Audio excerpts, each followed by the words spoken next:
Administrative failure तो नहीं हम लोग कह सकते। हमारे नोटिस में जैसे ही ये पहले मामला आया कि उसमें कुछ ये प्लांटेशन कर रहे हैं वहाँ पे, हमने उसी टाइम जेडीए डिपार्टमेंट जिनकी एक्चुअल में ये ओनर हैं, जो रेवेन्यू रिकॉर्ड में ओनर हैं वो जेडीए है, हमने जेडीए डिपार्टमेंट से संपर्क करा, उनको बोला कि आपकी लैंड पे कुछ शायद अप्रीहेंशन है कि वहाँ पे प्लांटेशन की आड़ में एनक्रोचमेंट हो सकती है।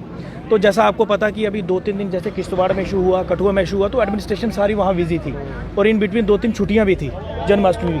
तो उसी की आड़ में इन्होंने एक ही दिन में ये रातों रात प्लांटेशन की आड़ में ये एनक्रोचमेंट की है। तो मैं नहीं कहता एडमिनिस्ट्रेटिव फेलियर है, एडमिनिस्ट्रेशन ने जैसे ही हमारे नोटिस में आया, आपने देखा होगा हमारी ज्वाइंट टीम जो जेडी के साथ है, पुलिस और हमारी डिस्ट्रिक्ट एडमिनिस्ट्रेशन, तो हमने उसी टाइम इसकी एनक्रोचमेट को हटा दिया। ये जमीन वैसे है किसके? जेडीए के स्टेटमेंट है जो कि जेडीए डिपार्टमेंट। केस किसके साथ लगा हुआ है? केस लगा है जो आसाराम बापू को जगह अलॉट की थी जेडीए ने, और जेडीए वर्सेस जो आसाराम बापू जी को जो उनकी मैनेजमेंट है, उनके दोनों के बीच में ये मैटर सब जुडिस है। बट जो अलॉटमेंट जेडीए ने आसाराम बापू को करी थी, वो आज की डेट में वो अलॉटमेंट कैंसिल कर दी गई है जेडीए द्वारा।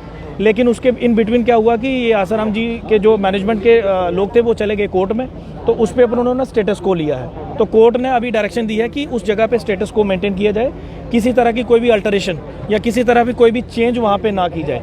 तो आपने खुद देखा होगा कि आसाराम बापू की तरफ से ही जो लोग यहाँ पे बैठे हुए हैं उनकी तरफ से यहाँ पे अल्टरेशन की गई, फेंसिंग की गई, प्लांटेशन की गई, तो कहीं ना कहीं उसकी भी वायलेशन है।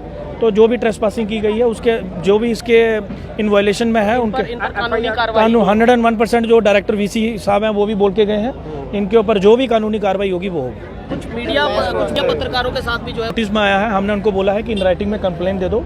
हमने वो कंसर्न जो पुलिस यहाँ इंचार्ज है, हमने बोल दिया है कि जो महिला पत्रकार पे कुछ ऐसा अगर किसी ने अटैक किया है जहाँ फिजिकली उनको असॉल्ट करने की कोशिश की है तो उनके ऊपर भी कार्रवाई होगी। तो हमने उनको बोल दिया।